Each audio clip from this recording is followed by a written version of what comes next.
Hi everybody, it's Tim Derling here. This is Tim's Vinyl Confessions, celebrating a birthday today, born on this date in 1962, Bon Jovi keyboard player David Rashbaum, better known by his stage name David Bryan.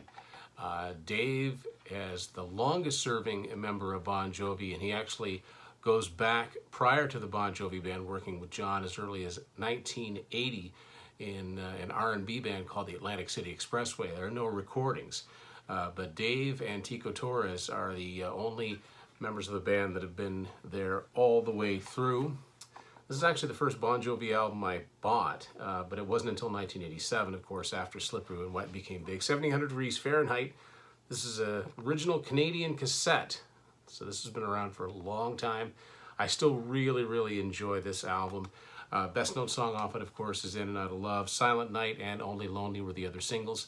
It's got some of my favorite album tracks by the band, like Hardest Part is the Night, Always Run to You, Price of Love.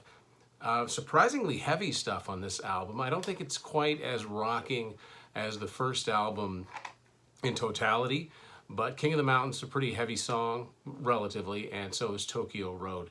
And there's pointers as, the direction that they would go in and the superstars they would very quickly become in 1 year's time with Slippery When Wet, but I have never had any problem with either of the first two albums. So summer of '87, this album, the first Bon Jovi album, and Slippery When Wet were pretty much all I listened to, and Dave Bryan was like the first cool keyboard player that I became aware of. So yeah, go play some classic Bon Jovi today, or the new stuff if you're into it. Thanks for watching.